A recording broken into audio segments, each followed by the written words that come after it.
iPhone paraphernalia floating around. I think we'll get the whole reading. At least it'll intersectionally happen. So I know a lot of people are standing, but if you would like to, you're more than welcome to sit on the floor in this little aisle that we left out. And there's room over here in front of the Slapering Press chapbooks. Okay. I'm not going to give a long intro because I'm going to introduce the center, and then I'm going to introduce Timothy, who's then going to introduce Max. Because we just can't do things simply. Thank you all for coming. I'm going to use the fancy new microphone. Whoa. Is this okay? Mm-hmm. Okay. So, thank you all for coming to celebrate. Oh my goodness. Maybe I'm going to not use it? No, don't turn it off. Okay. Go ahead. Okay. Thank you all for coming. It's an honor for me to have all of you here to celebrate Max Ritvo's poetry. I'd like to acknowledge our funders, Arts Westchester, the New York State Council on the Arts, the Bidale Foundation, the David G. Taft Foundation, the Lucille and Paul Maslin Foundation, and the Thendara Foundation. Thanks to their generous support, we're allowed to have readings like this. As everyone knows, poetry doesn't make any money. And no one expects it to, and no one really even wants it to, but, except when we need to eat. But, Slapering Press published this box set. It's the inaugural box set of 7 new generation African poets. And Kwame Dawes and Chris Abani selected the poets.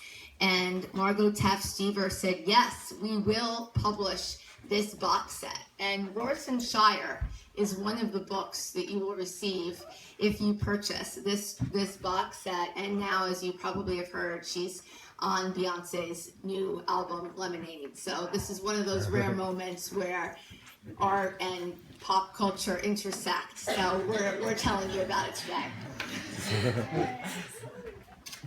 Forgive me. It is an honor for me to be part of this special night of poetry celebrating the genius of Max Ritvo. Unlike many people in this room who have known Max for a very long time, I was introduced to him by his poem a day on poets.org, which I read religiously every morning after my alarm clock sounds.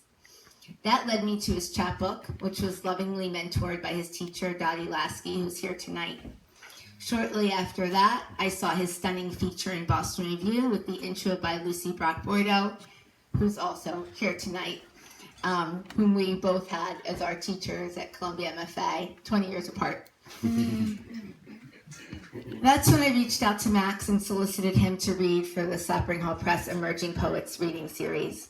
Thoreau may have written it first, Give Me the Truth, which is my temporary tattoo tonight.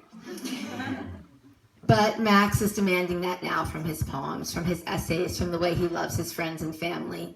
His poems are unflinchingly and refreshingly honest. They are unlike anything else that's being written right now. As you already know or will discover tonight, Max embodies the fire in our souls that Heraclitus described when he wrote, "You will not find the limits of the soul, even if you travel its every path, it is too deep."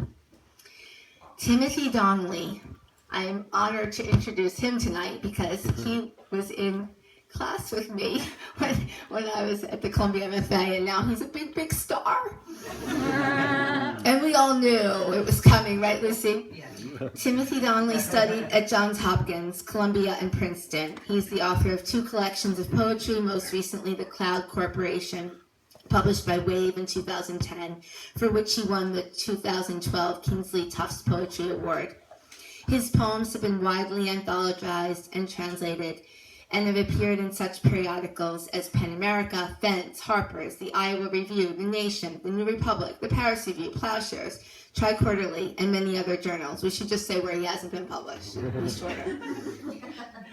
He's been poetry editor of Boston Review since 1996, and he's on the faculty of the writing program at Columbia University School of the Arts. He lives in Brooklyn with his wife, the poet Lynn Melnick, and their 2 amazing daughters. Please help me welcome Timothy Donnelly.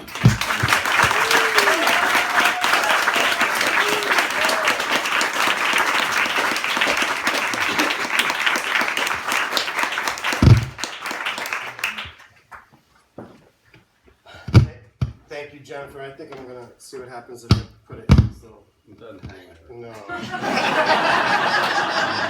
One duct tape it, Right. can walk around. I think I'm just going to try to project. I'm guessing my voice is reaching all the corners. Yes. Hi, Max. Thank you for that, Jennifer. It's a real honor to be providing this introduction to Max's reading tonight. As a few people know, my habit has become to keep my introductions to 300 words, but because tonight is a special occasion, what I'm about to read is exactly 1,000 words. So I've given you, well, no, it'll go by quickly, you know how it is. But I wasn't going to give you the typical treatment. Where in my body will the next cave grow? Max Ritvo asks in his poem, Two Tumors, a poem which, like much of Ritvo's work, confronts the poet's cancer at once directly, but also with and through the saving alembic of the most radical and radicalized imagination I ever expect to encounter. The caves in my body are serenading one another, he continues, swishing my blood for their sad maracas. They want to touch the blind islands tearing through a seeing island. See, they want to become a continent shaped like a max-sized spider.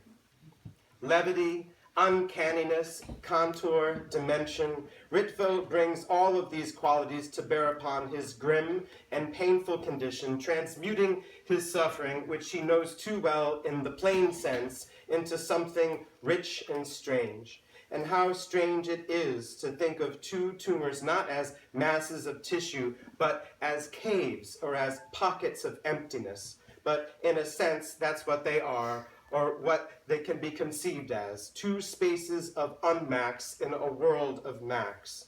And how strange too, and rich, as in, isn't it rich? Aren't we a pair? To lend these invaders a measure of sympathy, presenting them as experiencing a kind of lonely need, which in turn produces their own art and music, even as they plot their brutal empire within him.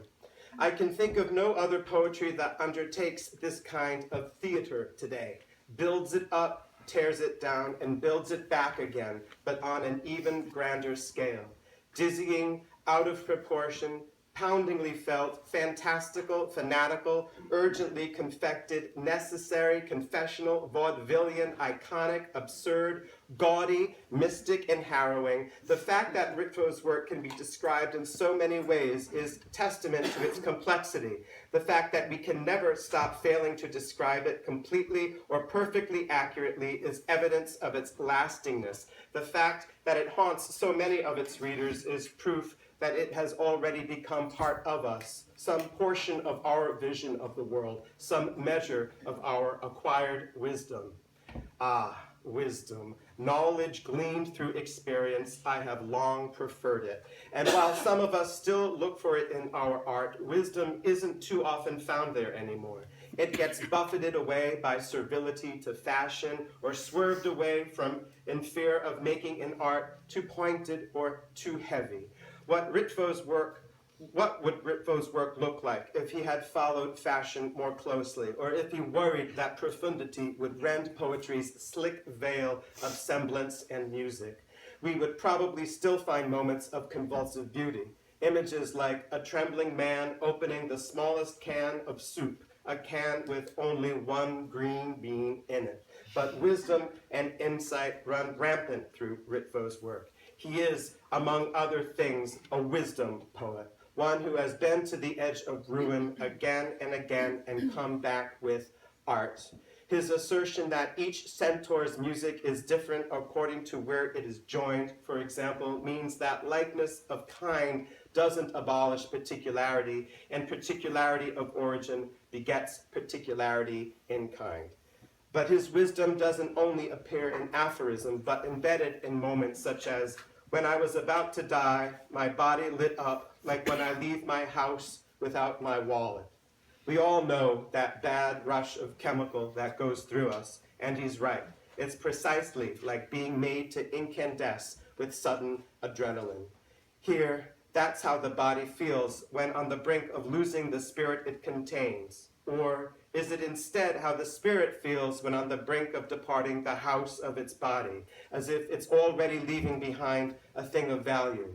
But is this value intrinsic, a measure of what it is in itself, or is it instead a function of what it contains, with its purpose being to contain it?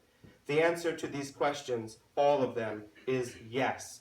Ritvo is a centaur. He isn't a dualist. What am I missing, I ask. The poem continues, patting my chest pocket, and I am missing everything.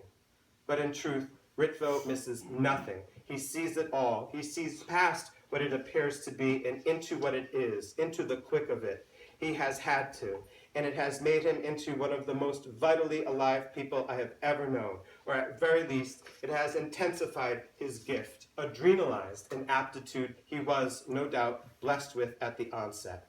If Max Ritvo were music, he would be exactly what he is. If Max Ritvo were a color, he would be Max Genta. If Max Ritvo were a bird, he would be every bird alive, fluttering in all directions on the compass or hunkering down in its nest of hair and tinsel. The penguins and kiwis about him would have invented flying machines, which is what his poems are. The raptors about him would be happy with their diet of biblical pulses and quinoa. And now that they don't have to hunt anymore, they've opened up bistros for all the vultures and other scavengers, because where all of this unfolds, nothing ever really dies. The last time I saw my dear friend Max, our dear friend Max, he had warned me via text beforehand that he had lost a lot of weight since I had last seen him a few months before, and so I shouldn't be shocked when I saw him that night. But when I saw him, I say what I always say when I see him, whenever I get to see him, and I meant it that night and always mean it. I said, "Max, you look great." He answered, "But I'm wearing very flattering clothes." Max, you look great. I've been waiting for tonight for a long time. Get up here already and read. Please welcome the one and only Max Ritvo.